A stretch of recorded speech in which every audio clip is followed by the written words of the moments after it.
கிறிஸ்துவுக்குள் பிரியமானவர்களே, கர்த்தரும் இரட்சகருமாய் இயேசு கிறிஸ்துவின் ஈடு நீட்டு நாமத்தினாலே உங்கள் யாவருக்கும் என் அன்பின் வாழ்த்துக்கள் தெரிவித்துள்ளேன்.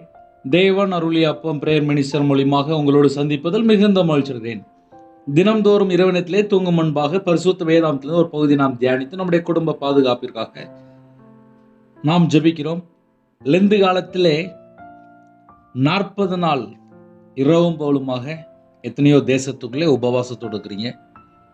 அதிகால வேளையிலே சிலுவை தியானம் மற்றும் உபவாச நாட்களிலே எப்படி உபவாசம் இருக்க வேண்டும், இரவு நேரத்திலே நம்முடைய வாழ்க்கையில கர்த்தரை விட்டு தள்ளி போற காரியங்கள் ஏதாவது இருக்கா, நாம் எந்தெந்த காரியத்திலே மனம் திரும்ப வேண்டும்.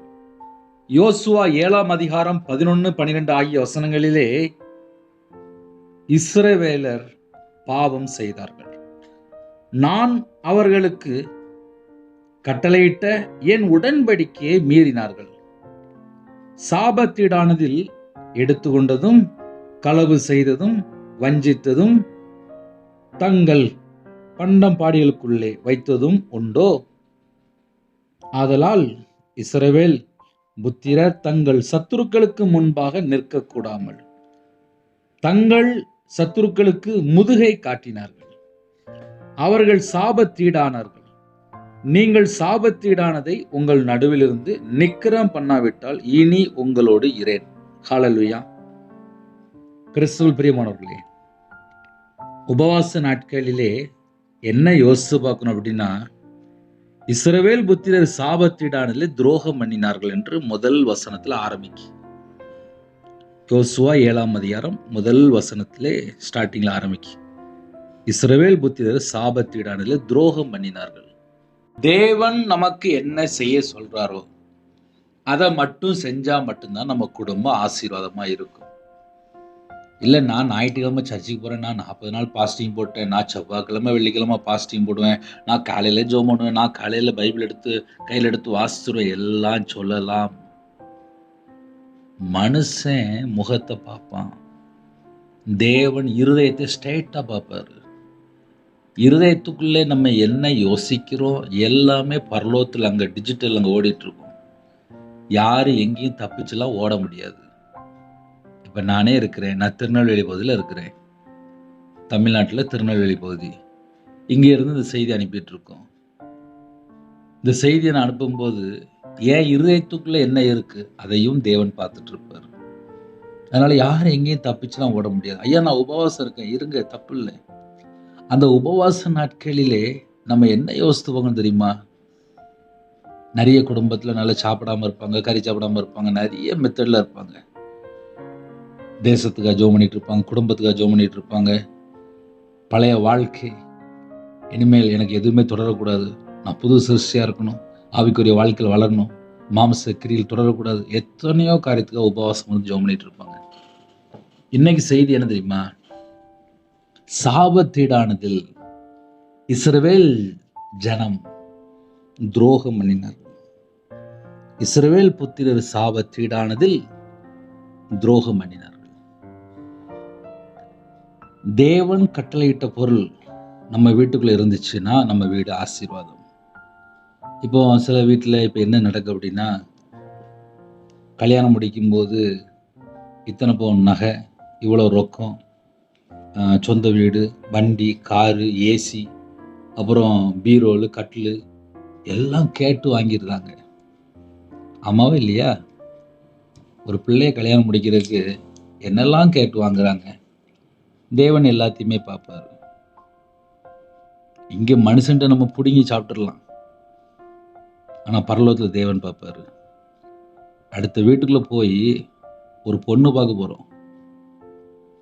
பொண்ணு பார்க்கும்போது உங்கள் மக ரட்சிக்கப்பட்டிருக்காளா, உங்கள் மக பைபிள் வாசிக்கிறாளா, ஞானஸ்தானம் எடுத்துட்டாளா, சர்ச்சுக்கு போகிறாளா, ஆவிக்குரிய வாழ்க்கையிலே அவங்க மகள்கிட்ட என்னென்ன காரியம் இருக்குது, சண்டே கிளாஸ் எடுக்கிறாளா, விபிஎஸ் எடுக்கிறாளா, சின்ன பிள்ளைகளுக்கு எதுவும் சண்டே எடுக்கிறாளா, சர்ச்சில் எப்படி இருக்கிறா அப்படின்னு சொல்லி கேட்டால் பரவாயில்ல.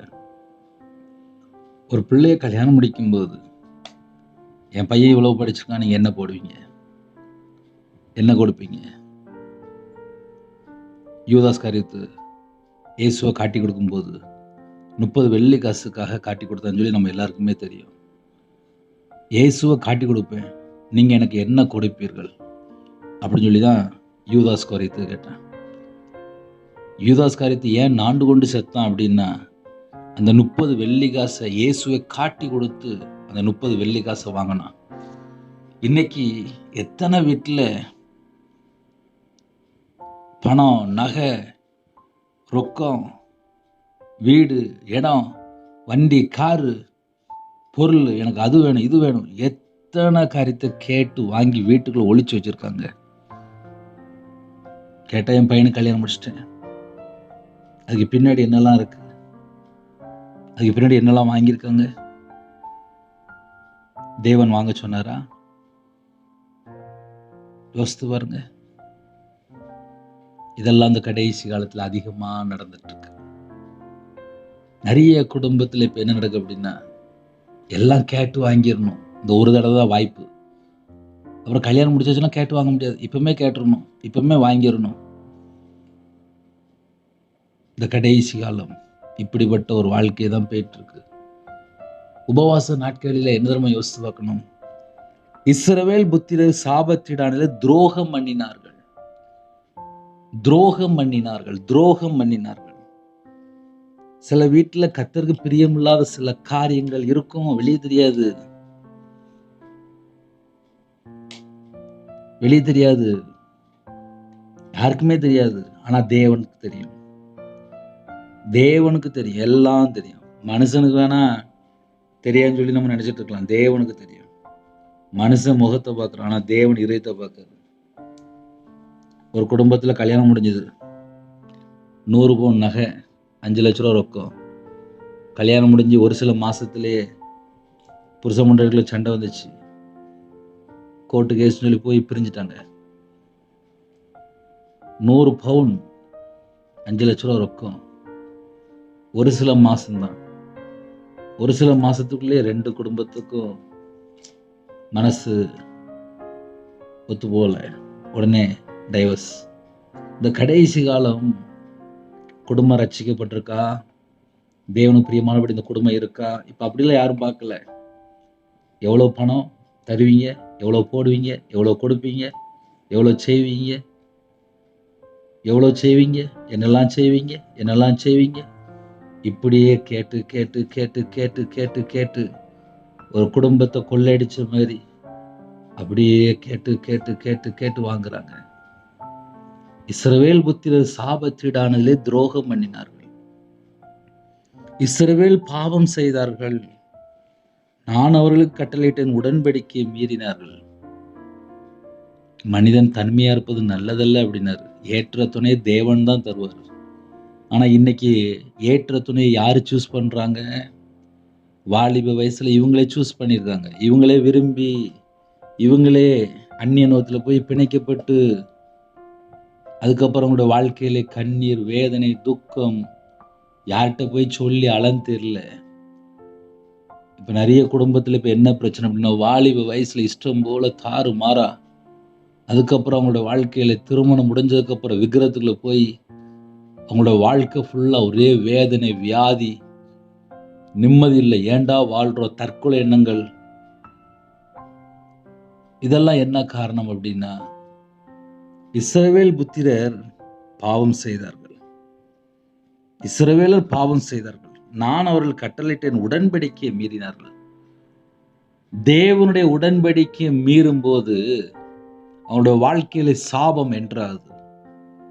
ஐயா நான் பாஸ்டிங்ல இருக்கேன், இருங்க, தேவன் ஆசீர்வதிப்பாரு. நான் எந்த காரியத்துல நான் பாவம் பண்ணியிருக்கிறேனோ அதுல இருந்து நான் மனம் திரும்பினா மட்டும்தான் ஆசீர்வதிப்பாரு. ஏன்னா இப்ப நிறைய குடும்பத்துல மனம் திரும்புற மட்டும் முடியல, பாஸ்டிங் கூட இருந்துருவாங்க. நீங்க பாஸ்டிங் இருக்கலாம், எத்தனை நாளும் பாஸ்டிங்னாலும் இருக்கலாம், எப்படினாலும் இருக்கலாம். ஆனா தேவனிடத்திலிருந்து ஒரு வார்த்தையை பெற்றுக்கொள்ளணும், நம்ம வீட்டுக்குள்ள சமாதானம் வரணும், நம்ம குடும்பத்துக்கு ஒரு ஆசீர்வாதம் வேணும் அப்படின்னா வீட்டுக்குள்ள என்ன தெரியுமா இருக்கக்கூடாது? சாபத்தீடான எதுவுமே இருக்கக்கூடாது, தூரத்துக்கு போட்டணும். ஆமா, ஏன்னா இப்போ கடைசி காலத்தில் இப்போ வீட்டுக்கு வீடு இப்போ என்ன இருக்குது அப்படின்னா, களவாண்டு சொத்து சேர்க்கறது, கொள்ளையடி சொத்து சேர்க்கறது. இப்போ வேலை செய்வாங்க, கூலி, அதாவது சம்பளம் கரெக்டாக கொடுக்கணும். ஒரு நாளைக்கு 1000 ரூபா அப்படின்னா ஒரு 700 ரூபா கொடுப்பாங்க. ஒரு 300 ரூபாய கம்மியாக பேசி அந்த கூலியை கொடுக்க மாட்டாங்க. அந்த கூலியை பார்த்தா வீட்டுக்கு கொண்டு வந்துருவாங்க. அவன் பார்த்தா காலையிலேருந்து சாயங்காலம் வரைய கஷ்டப்பட்டு வேலை பார்ப்பான். அந்த கூலியை பார்த்தா வீட்டுக்கு எக்ஸ்ட்ரா கொஞ்சம் சம்பளத்தை கூட கொடுக்கணும், ஆனால் கம்மியாக கொடுத்துட்டு மிச்சப்படுத்தி வீட்டுக்கு கொண்டு வந்துருவாங்க. அவன் பார்த்தா புலம்பிகிட்டே போவான், இந்த ஓனர்கிட்ட நான் வேலை பார்த்தேன், இவர் எனக்கு சம்பளம் கூட ஒழுங்கு கொடுக்க மாட்டேங்காரு, வேதனை போட்டுட்டு ஏசிட்டே போவான். கீழே யாரெல்லாம் வேலை பார்க்குறவங்களோ சம்பளம் கரெக்டாக கொடுக்கணும். ஏன்னா அந்த சம்பளத்தை வச்சு ஒரு குடும்பமே வாழ்ந்துட்டு இருக்கும். வீட்டில் பார்த்தா 2 வாலிப பிள்ளைகள் இருக்கும், இல்லை பையன் இருப்பான், பையன் படிச்சுட்டு இருப்பான். வீட்டில் பார்த்தா யாருக்கும் உடம்பு சரியில்லாமல் இருக்கும், ஒரு ஹாஸ்பிட்டல் கொண்டு போய் செலவு பண்ணிட்டு இருப்பாங்க. இவங்க கொடுக்குற அந்த கூலி சம்பளத்தில் ஒரு 4 பேர் 5 பேர் வாழ்ந்துட்டு இருப்பாங்க. இப்போ இந்த கடைசி காலத்தில் சாபம் எப்படிலாம் வீட்டுக்குள்ள வருது அப்படின்னா, வேலை செஞ்ச கூலியை கொடுக்க மாட்டேங்காங்க. இது ஒரு டைப் ஆஃப் சாபம். ஐயா நாங்கள் ஓனரு, நாங்கள் கம்மியாக தான் கொடுப்போம், கொடுக்கலாம், மனுஷனை ஏமாத்திடலாம், குடும்பத்தை ஏமாத்திடலாம், வேலை செய்கிற இடத்துல எல்லாரையும் ஏமாத்திடலாம். ஆனால் பரலோகத்தை யாரும் ஏமாற்ற முடியாது, யாரும் ஏமாற்ற முடியாது. ஏன்னா நான் 11 வயசுல நான் வேலை பார்த்துருக்கேன். ஒரு நாள் சம்பளம் எனக்கு 3 ரூபா. அந்த வேலை செஞ்ச சம்பளத்தை கொண்டு வீட்டில் எங்கள் அம்மாட்ட கொடுப்பேன். அதில் ஒரு குடும்பம் வாழ்ந்துட்டு இருந்துச்சு.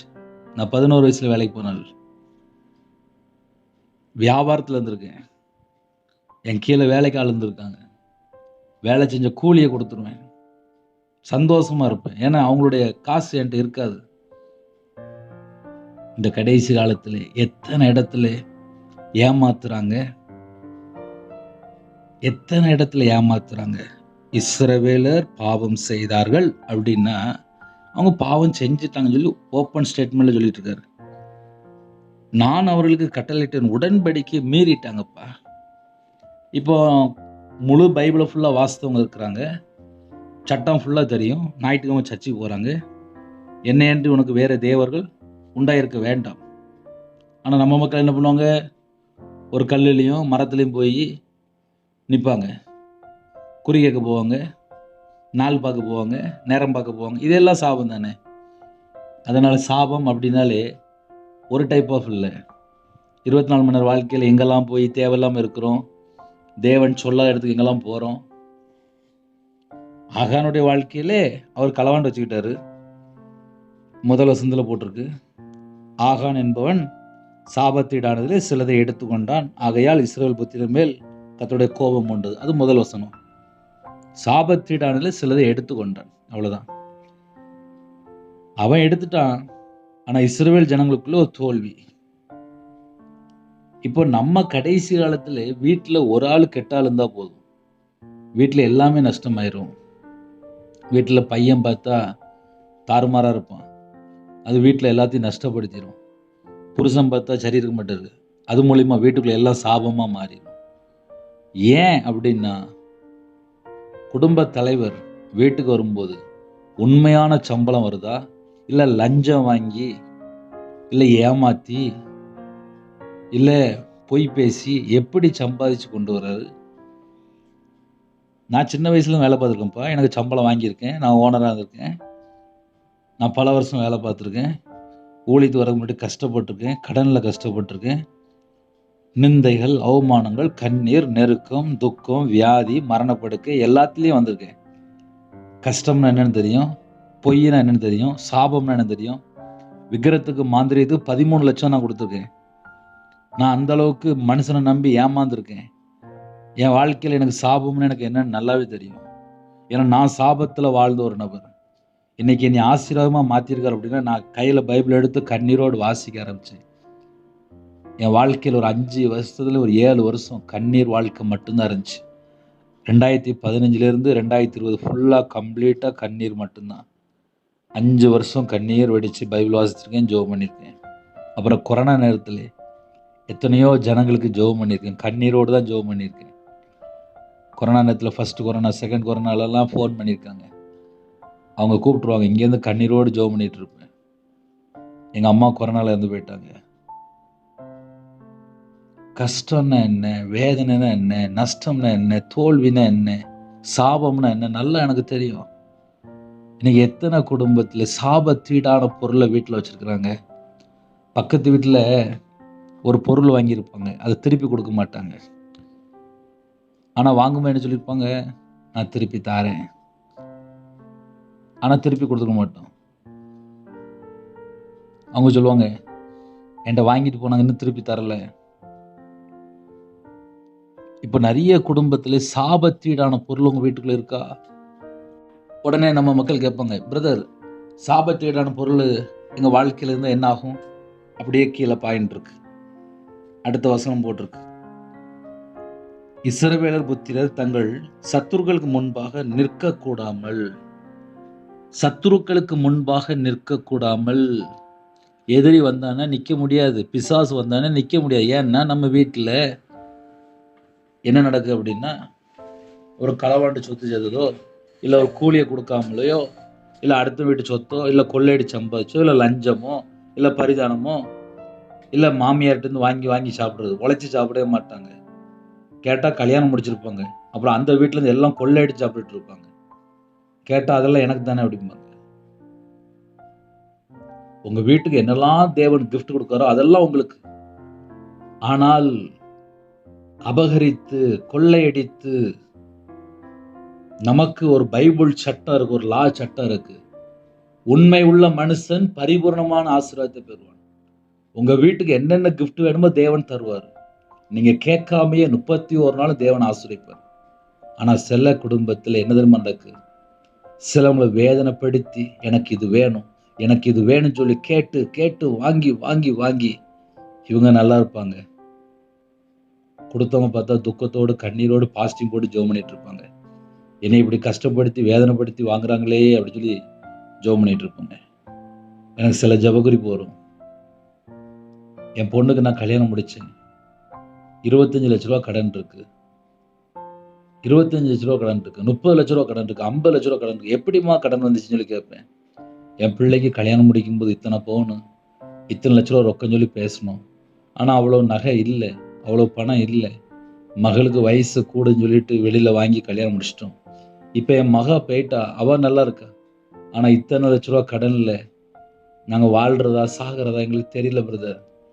எங்கள் வாழ்க்கை ஃபுல்லாக ஒரே கண்ணீர் வாழ்க்கையாக இருக்குது. என் மகள்கிட்ட சொல்ல முடியாது, ஏன்னா இப்போ தான் கல்யாணம் முடிஞ்சு போயிருக்கா. 30 லட்ச ரூபா கடன் இருக்குது பிரதர். தற்கொலை பண்ணி சாகலாம் போல தோணுது. எங்களுக்கு என்ன செய்யன்னு தெரில பிரதர், கொஞ்சம் ஜெபம் பண்ணுங்களேன் அப்படிம்பாங்க. பிள்ளைய கல்யாணம் முடிச்சு விடுன்னு சொல்லிட்டு எப்படியாவது நகையை பேசும்போது இவ்வளோ தந்துருதோம், எப்படியாவது கல்யாணம் முடிட்டுன்னு சொல்லி நினைக்கிறாங்க. அதுக்கப்புறம் பார்த்தா, முடிஞ்சதுக்கப்புறம் பார்த்தா அம்மா அப்பா வேதனைப்பட்டு இருக்கிறாங்க. அதனால இந்த இரவு நேரத்தில் உபவாசத்தோடு யாரெல்லாம் இருக்கிறீங்களோ, அம்மா அப்பாவை கஷ்டப்படுத்திருக்கிறீங்களா, இல்லை யாரையாவது கஷ்டப்படுத்திருக்கிறீங்களா, யாரையாவது வேதனைப்படுத்திருக்கிறீங்களா, இல்லை அடுத்த வீட்டில் சொத்து நம்ம வீட்டுக்குள்ளே இருக்கா, இல்லை களவாண்டு சேர்த்துருக்காங்களா, கொள்ளையடிச்சு சேர்த்துருக்காங்களா, ஏமாற்றி இருக்கிறாங்களா, இல்லை வஞ்சித்திருக்காங்களா, இல்லை தந்திரமாக ஏமாற்றி வாங்கியிருக்கீங்களா, இதெல்லாம் செக் பண்ணி பார்த்தா தான் உபவாச நாட்களிலே ஒரு விடுதலை கிடைக்கும். ஏன்னா வீட்டில் நிறைய வீட்டில் இப்போ என்ன நடக்குது அப்படின்னா, அடுத்தவங்களுடைய பொருள் ஃபுல்லாக தான் வீட்டில் வச்சுருக்குறாங்க. இப்போ நிறைய வீட்டில் இப்போ அப்படி தான் இருக்குது. உழைச்சி சம்பாதிக்கிறதோட களவாண்டு சம்பாதிக்கணும், இல்லை கொள்ளையடி சம்பாதிக்கணும். அது ரொம்ப சந்தோஷமாக செய்கிறாங்க. ஆக மொத்தம் அந்த வீட்டுக்குள்ளே இயேசு எப்படிப்பா வருவார்? யோசித்து பாருங்களேன். என் வீட்டுக்குள்ளே இயேசு வரணும்னா என் வீடு ஃபுல்லாக தேவன் பார்ப்பார்ல, என் இருதயத்தை பார்ப்பார்ல. தேவன் பார்ப்பாரா பார்க்க மாட்டாரா? நீங்களே சொல்லுங்களேன். நான் 2015 கடனில் கஷ்டப்படும் போது கையில் பைபிள் எடுத்து வாசிக்க ஆரம்பித்தேன். இன்னைக்கு கர்த்தருடைய கிருபையினால 2026 உயிரோட இருக்கேன். உயிர் பிச்சை போட்டிருக்காரு, உயிர் பிச்சை போட்டிருக்காரு, அவ்வளோதான். ஒவ்வொரு நாளும் எனக்கு ஜீவனை தந்து கிருபை தந்து பாதுகாக்கிறாரு. எனக்கு கிருபை தந்திருக்காரு. நான் அவருக்கு உண்மையாக இருக்கணுமா வேண்டாமா? அவர் என்னை பார்ப்பார்ல. என்கிட்ட எத்தனையோ மிஸ்டேக்கு, அதெல்லாம் தேவனுடைய சமூகத்தில் போய், அப்பா உமக்கு முன்பாக நான் என்கிட்ட இவ்வளோ மிஸ்டேக் இருக்குப்பா, என்னை மன்னிச்சிருங்கப்பா, என்னை மன்னிச்சிருங்கப்பா. அப்போ தேவன் எதை எதிர்பார்ப்பாரு? இந்த சூழ்நிலை தான். இப்போ எப்படி இருக்கா? இப்போ மனம் திரும்பிட்டா. மனம் திரும்பினாதான் பாவ மன்னிப்பு. ஆகானுடைய வாழ்க்கையிலே சாபத்தீடான சிலதை எடுத்துக்கொண்டான். சிலதை, எல்லாத்தையும் கிடையாது, சிலதை. இப்போ என்ன நடக்கு அப்படின்னா, அக்கா தங்கச்சி இருக்கும். அக்காக்குள்ள தங்கச்சி, தங்கச்சிக்குள்ள அக்கா, வீட்டுக்குள்ளதான். சிலதை சிலதை எடுத்துக்கொண்டான். அப்ப சிலதை எடுத்துக்கொள்ளும் போது பிரச்சனை ஆரம்பிச்சிடும். யோசுவா 7ஆம் அதிகாரம் 1ஆம் வசனத்தில் அழகா எழுதப்பட்டு, யோசுவா 7:1. ஆகான் என்பவன் சாபத்தீடானதில் சிலதை எடுத்துக்கொண்டான். அந்த சிலதை அதான் முக்கியமான வேர்டு. ஆகையால் இஸ்ரவேல் புத்திரர் மேல் கர்த்தருடைய கோபம் உண்டது. அப்ப உபவாச நாட்களிலே நாங்க என்ன பதில் யோசித்து பார்க்கணும் அப்படின்னா, ஆகான் என்ன பண்ணிட்டார் அப்படின்னா, சாபத்தீடான சில பொருள்கள்ல சிலதை மட்டும் எடுத்து வச்சுக்கிட்டாரா. அதனாலதான் தேவனுக்கு கோபம் வந்துச்சான். இந்த ராத்திரி வேளையிலே கர்த்தருடைய பிள்ளைகள் தேவனை கோபப்படுத்துற அளவுக்கு வீட்டுக்குள்ள ஏதாவது ஒரு சாபத்தீடான ஒரு காரியம் இருக்கா? என் ஃப்ரெண்டுக்குள்ளதான் பிரதர், நான் ரொம்ப வருஷமா பழகுனேன், இப்ப அவங்களுக்குள்ள பொருளை என்கிட்ட இருக்கு. சாபத்தீடானது, அதான் அதுல பாயிண்ட் என்ன அப்படின்னா, சாபத்தீடானது. அவங்க வீட்டுல அவங்க என்ன சாபத்துல வாழ்ந்தாங்களோ அந்த சாபமான பொருள் நம்ம வீட்டுக்குள்ள வரும்போது, நம்ம வீட்டுக்குள்ள ஒரு வியாதியோ, இல்ல ஒரு சத்துரு போராட்டமோ, இல்ல ஒரு மரண பயமோ, தற்கொலையோ, இல்ல ஏதோ ஒண்ணு உள்ள என்டர் ஆகுது.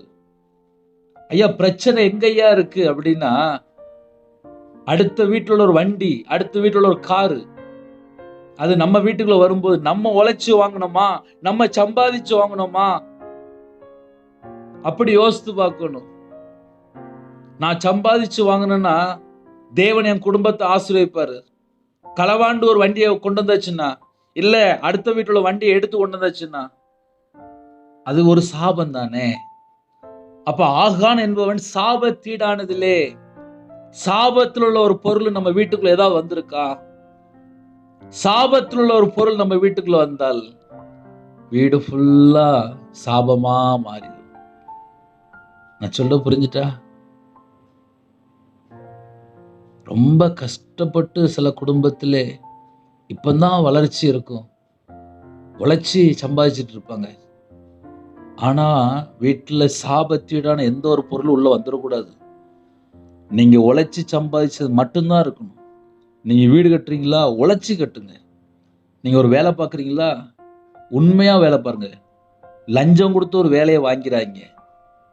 சில குடும்பத்துல என்ன நடக்கும் அப்படின்னா, லஞ்சம் கொடுத்து ஒரு பெரிய போஸ்டுக்குள்ள ஒரு வேலையை வாங்கிருந்தாங்க. அது எந்த மாதிரி ஒரு வேலையா இருக்கலாம். சாபம் உள்ள வந்துட்டு அப்படின்னா, 12ஆம் வசனத்துல அழகா ஆவியானவர் சபைகளுக்கு சொல்லுற வார்த்தை, இஸ்ரவேல் புத்திரர் தங்களுக்கு சத்துருக்களுக்கு முன்பாக நிற்கக்கூடாமல், இஸ்ரவேல் புத்திரர் தங்கள் சத்துருக்களுக்கு முன்பாக நிற்கக்கூடாமல், தங்கள் சத்துருக்களுக்கு நிற்கக்கூடாமல் தங்கள் சத்துருக்களுக்கு முன்பாக முதுகை காட்டினார்கள். பிசாசுக்கு முன்னாடி நிற்க முடியாது. ஆக மொத்தம் முதுகை காட்டினார்கள். அவர்கள் சாபத்தீடானார்கள். அவங்க வாழ்க்கையில என்ன இருந்துச்சு அப்படின்னா, சாபம் மட்டும்தான் இருந்துச்சாம். நீங்கள் சாபத்தீடானதை உங்கள் நடுவிலிருந்து நிக்கிரம் பண்ணாவிட்டால் இனி உங்களோடு இரேன். அதான் வார்த்தை. சாபத்தீடானதை உங்கள் நடுவிலிருந்து நிக்கிரகம் பண்ணாவிட்டால், எடுத்து போடாவிட்டால், அழிக்காமல் இருக்கிற வரையும் நான் உங்க கூட இருக்க மாட்டேன் அப்படின்ட்டு. படிக்கிற பிள்ளைகளு, ஸ்கூல் படிக்கிற பிள்ளைகளு பக்கத்துல ஒரு பிள்ளை இருக்கும், ஒரு நோட்டு இல்லை ஒரு பேனா இல்லை ஒரு பென்சிலு, அந்த பிள்ளைக்கு தெரியாம வீட்டுக்கு தூக்கிட்டு வந்துடும். வீட்டில் அம்மா நினைப்பாங்க, என் பிள்ளை நல்ல பிள்ளை, என் பையன் நல்ல பையன், அவன் யார்கிட்டையும் எதையுமே வாங்க மாட்டான் அப்படிம்பாங்க. அந்த பிள்ளை பார்த்தா ஃப்ரெண்டுகிட்ட உள்ள ஒரு பேனா ரொம்ப நல்ல அழகா இருக்கும், நல்ல காஸ்ட்லியான பேனா இருக்கும். அது வெளியூர்லேருந்து வந்திருக்கும், இல்லை ஃபாரின்லேருந்து வந்திருக்கும். அந்த பேனாவை மெதுவா பிள்ளை எடுத்து வச்சுக்கிட்டோம். வீட்டுக்கு வரும்போது வெளியே தெரியாது, வீட்டில் பார்த்தா அம்மா அப்பாவுக்கும் தெரியாது. ஏன்னா அந்த பெண்ணு கொஞ்சம் அழகாக இருக்குன்னு வச்சுக்கோங்களேன். அந்த பேனாவை லைட்டாக ஒழிச்சு வச்சுக்கிடும். கேட்டால் யார்ட்டையும் சொல்லாமல் கொஞ்ச நாள் இருக்கட்டும், வீட்டில் எங்கேயாவது செல்ஃபில் வச்சுருக்கோம். சாபத்தீடானதில் சிலதை ஆகான் என்பவன் எடுத்து கொண்டான். ஆகான் என்பவன் சிலதை எடுத்து கொண்டான். சாபத்தீடான பொருள். அடுத்த வீட்டில் உழைச்சி சம்பாதிச்ச ஒரு பொருளை இந்த வீட்டில் களவாண்டு எடுத்து வச்சால் அது சாபம். அதான் வஞ்சித்ததும். சாபத்தீடானது எடுத்துக்கொண்டதும் களவு செய்ததும் வஞ்சித்ததும் தங்கள் பண்டம்பாடிகளுக்குள்ள வைத்ததும் உண்டோ. அதனால ராத்திரி நேரத்துல படுத்து தூங்கும்போது என்ன யோசித்து பார்க்கணும் அப்படின்னா, உங்க வீட்டுல என்ன பொருள்கள் இருக்கு, அது யாரு சம்பாதிச்சு வாங்கினது, எப்படி உழைச்சு வாங்கினீங்க, உங்க பையன் வாங்கினதா, உங்க பிள்ளை வாங்கினதா, இல்ல உங்க கணவர் வாங்கினதா, இல்ல உங்க அம்மா அப்பா வாங்கினதா, இல்ல நீங்க உழைச்சு வாங்கினதா. என் வீட்டில் ஒரு ட்ரெஸ் இருந்தால் கூட அந்த ட்ரெஸ் யார் கொடுத்தான்னு சொல்லி யோசித்து பார்ப்பேன். நான் உழைச்சி வாங்கினேன்னா அப்படின்னு சொல்லி யோசித்து பார்ப்பேன். அதனால் இந்த கடைசி காலம் நம்மள்ட்ட 2 ட்ரெஸ் இருந்தால் கூட போதும். நம்ம உழைச்சி வாங்கியிருக்கணும். களவாண்டோ ஏமாத்தியோ இல்லை கொள்ளையடிச்சோ அப்படி வீட்டுக்குள்ளே ட்ரெஸ்ஸே இருக்கக்கூடாது. சில வீட்டிலலாம் ட்ரெஸ்ஸு. ஆனால் உழைச்சி வாங்கினாங்களா, லஞ்சத்தில் வாங்கினாங்களா, ஏமாற்றி வாங்கினாங்களா, கொள்ளையடிச்சு வாங்கினாங்களா, இல்லை களவாண்டு வாங்கினாங்களா, இல்லை மாமியார்கிட்டேருந்து பிடுங்கி வாங்கினாங்களா, இல்லை வேற யார்கிட்டயோ சொத்தை அபகரித்து வாங்கினாங்களா, இல்லை ஃப்ரெண்ட்கிட்ட வாங்கினாங்களா, யார்கிட்டேருந்து வாங்கினாங்க. இப்படி செக் பண்ணி பார்த்தாச்சு அப்படின்னா என் இருதயத்துக்குள்ளே நான் இன்னும் எங்கெல்லாம் சீர் பொருந்தணும், நான் இன்னும் தேவனுக்கு முன்பாக எப்படி இருக்கிறேன். இன்னைக்கு ராத்திரி என் உயிர் போச்சு அப்படின்னா அதுக்கப்புறம் நேராக பெட்டியில் வச்சு அடக்கம் பண்ணிடுவாங்க. முதல்ல பெட்டி வரும். ஒரு மனுஷன் செத்து போயிட்டான் அப்படின்னா முதல்ல பெட்டி வரும். பெட்டிகளை வச்சு பொறுமையாக வச்சுருப்பாங்க. எல்லாரும் பார்த்துட்டு போனதுக்கப்புறம் அடக்கம் பண்ணிடுவாங்க. அவ்வளோதான். இந்த பெட்டி வர்றதுக்கு முன்னகுட்டி நான் மனம் திரும்பி, நான் சிறு பிள்ளையை போல மாறி, குழந்தைய போல மாறி பரலோகத்துக்கு போகிறதுக்கு நான் ஆயத்தமாயிடணும். எனக்கு வீடு இங்கே இல்லை, எனக்கு வீடு பரலோகம். நான் அந்த பூமியில் ஒரு வாடகை இருக்கேன். எனக்குள்ள இயேசு கிறிஸ்து இருக்கிறார். என் சரீரத்துக்கு ஓனர் இயேசு கிறிஸ்து. எனக்கு ஜீவன் தந்தது இயேசு கிறிஸ்து. எனக்கு கிருபை தந்தது இயேசு கிறிஸ்து. நான் வாழ்கிற வாழ்க்கை இயேசு கிறிஸ்துக்காக. என் உடம்புலோட ரத்தம் இயேசு கிறிஸ்து. என் உடம்புல இருக்கிற ஆவி கலாத்தியர் 4:6 தேவன் தமது குமாரனுடைய ஆவியை உங்கள் இருதயங்களில் அனுப்பினார். குமாரனுடைய ஆவியை உங்கள் இருதயங்களில் அனுப்பினார். என் இருதயத்துக்குள்ள இயேசு கிறிஸ்து இருக்கும்போது அந்த வாழ்க்கை எவ்வளவு அருமையா இருக்கும் தெரியுமா. அதனால இரவு நேரம் கர்த்தருடைய பிள்ளைகள் ஆசீர்வதிக்கப்படணும் அப்படின்னா சாபத்தீடானதில் ஒண்ணுமே இருக்கக்கூடாது. அது வீட்டில் ஒரு சின்ன பேனாவா இருக்கலாம், டைரியா இருக்கலாம், ஒரு 2 வீலரா இருக்கலாம், ஒரு நகையா இருக்கலாம், இல்லை சிலவங்க யாரையாவது வீட்டை ஃபுல்லாக அபகரித்து ஒரு வீட்டில் தங்கிட்டு இருப்பாங்க. 5 வருஷமா இருப்பாங்க, 10 வருஷமா இருப்பாங்க. அது பார்த்தா அண்ணன் வீடாக இருக்கும், இல்லை தங்கச்சி வீடாக இருக்கும், இல்லை அம்மா வீடாக இருக்கும், இல்லை மாமியார் வீடாக இருக்கும். அவங்களெல்லாம் வெளியே தள்ளிட்டு நான் தான் அந்த வீட்டில் இருப்பேன்னு சொல்லி துணிகரமாக வாழ்ந்துட்டு இருப்பாங்க. ஏன்னா இப்போ சில இடத்துக்குள்ள, சில கிராமத்தில், சில ஊரில், சில பட்டணத்தில் ஜனங்கள் எப்படி இருக்காங்க அப்படின்னா, அவங்களுக்கு ஒரு வீடு வேணுமா, அது யார் வீடாக இருக்கும். அந்த வீட்டில் பார்த்தா பல போராட்டம் தான் இருக்கும். என்னன்னு பார்க்கும்போது அதை அவங்க உழைச்சி கட்டியிருக்க மாட்டாங்க. அக்காவையோ தங்கச்சியோ தம்பியோ அண்ணனையோ ஏமாத்தி கொள்ளையடிச்சு சொத்து கையெழுத்து வாங்கும்போது எல்லாத்தையும் மொத்தமாக கையெழுத்து போட்டு வாங்கிடுவாங்க. இந்த சொத்துல எனக்கு வேணும் அப்படின்னு சொல்லிட்டு கையெழுத்து வாங்கிடுவாங்க. அவங்க பார்த்தா உழைச்சிருக்கவே மாட்டாங்க. அந்த சொத்து ஆக்சுவலி யாருக்கு போய் சேரக்கூடிய அப்படின்னா ஃபேமிலியில் இன்னொரு நபருக்கு போய் சேரக்கூடியது. அந்த சொத்தை இவங்க அபகரித்து இந்த வீட்டில் இருந்துட்டு இருப்பாங்க. எங்கெல்லாம் ஏமாத்திருக்கோ அது எல்லாமே சாப லிஸ்ட்டுக்குள்ள மொத்தமாக வந்துடும். ஐயா நான் 40 வருஷமாக சர்ச்சுக்கு போகிறேன்யா, நான் வருஷம் நான் 40 நாள் பாஸ்டிங் போடுறேன். இருங்க, தப்பு இல்லை. மனம் திரும்பாமல் பாஸ்டிங் போட்டு என்ன செய்ய. ரவிராஜ் 2015 கையில் பைபிள் எடுத்தேன். நான் வியாபாரத்தில் இருக்கும்போது நல்லா போய் பேசுவேன். ஏன்னா கடன் வாங்க போய், பொருள் விற்கும்போது போய், மனைவிட்ட போய், ஒரு நாளைக்கு 100கணக்கான போய். ஏன்னா வியாபாரம் பார்க்குற இடம். பழசா புதுசு அப்படிம்பேன். இன்னைக்கு வந்ததான் ஆமாம் அப்படிம்பேன். இதெல்லாம் பொய் லிஸ்ட்டுக்குள்ளே தான் வந்துகிட்டே இருந்துச்சு. கையில் பைபிள் எடுத்து வாசித்து பார்த்தேன். பொய் பேசினா நாசம் அடைவர்னு சொல்லி போட்டுருந்துச்சு. நான் உட்காந்து யோசித்து பார்த்தேன். 10 கட்டளை ஒரு கட்டளை, இப்படி பைபிள் ஃபுல்லாக வாசித்து பார்த்தேன்.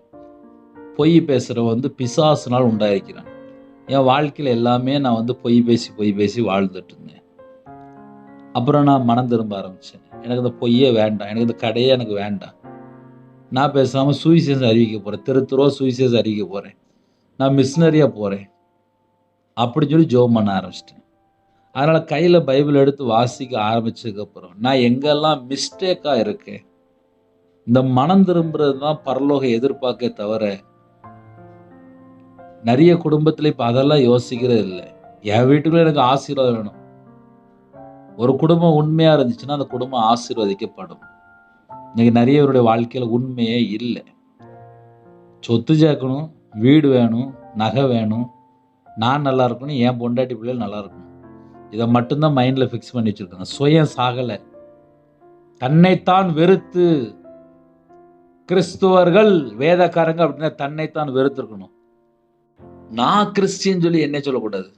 மற்றவங்க சொல்லுவாங்க இவங்க கிறிஸ்துவர்கள், இவங்க யாரையும் ஏமாற்ற மாட்டாங்க, இவங்க பேசுகிற வார்த்தையில் உண்மை இருக்கும், இவங்க மற்றவங்கள மாதிரி கிடையாது, இவங்க ரொம்ப நல்லவங்க, இவங்க வீட்டுக்கு போனாலே நம்ம குடும்பம் நல்லாயிருக்கும், இவங்கள்ட்ட ஏதாவது உதவி கேட்டால் செய்வாங்க, இவங்க ரொம்ப நல்லவங்க, இவங்க ரொம்ப ஹெல்ப் பண்ணுவாங்க, இவங்க ரொம்ப ஒரு அன்பானவங்க, இவங்கள்ட்ட கொஞ்ச நேரம் பேசினாலும் நமக்கு ஒரு ஆறுதல் கிடைக்கும், இவங்க நமக்காக ஜெபம் பண்ணுவாங்க, இவங்க ரொம்ப நல்லவங்க சொல்லி மற்றவங்க சாட்சி கொடுக்கணும். அதனால் அந்த கடைசி காலத்தில் கையில் பைபிள் எடுத்து வாசிக்காமல் நிறைய செல்ஃபோனில் மூழ்கி போய் கிடக்கிறாங்க. அதனால் வரக்கூடிய பிரச்சனையே ஜாஸ்தி இருக்குது. சில வியாதிக்கு என்ன காரணம் அப்படின்னா, தேவையில்லாத சாபமான ஒரு பொருள் வீட்டுக்குள்ளே இருக்கும், விக்கிரத்தினுடைய பொருளாக இருக்கும். ஆதி காலத்தில் உள்ள ஒரு ஃபோட்டோ, செத்த ஃபோட்டோ, 40 வருஷம் முடியல ஃபோட்டோலாம் வீட்டில் இருக்கும்.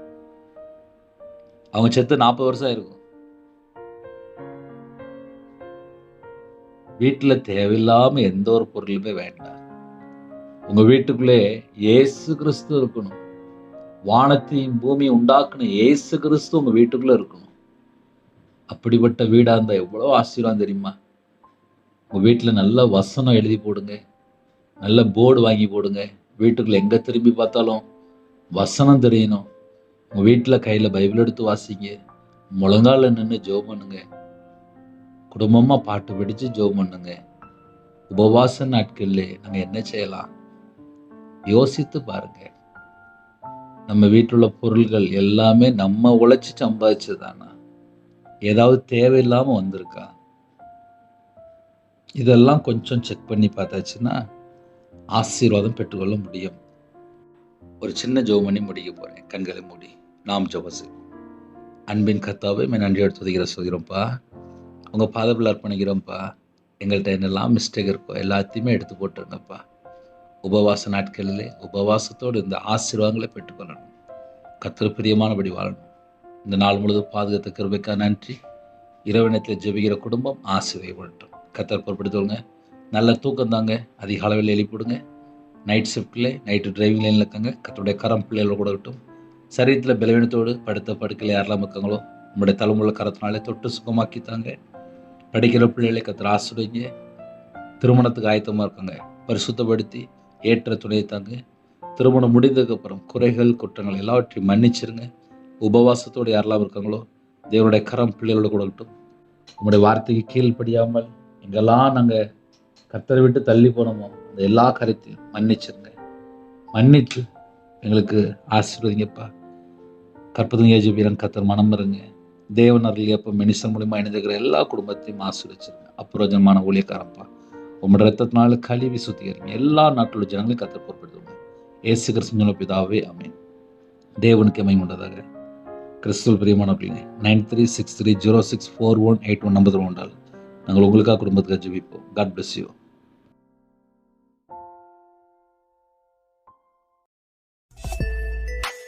Thanks for watching. Please subscribe our channel. Click the like and share. Click the bell. God bless you.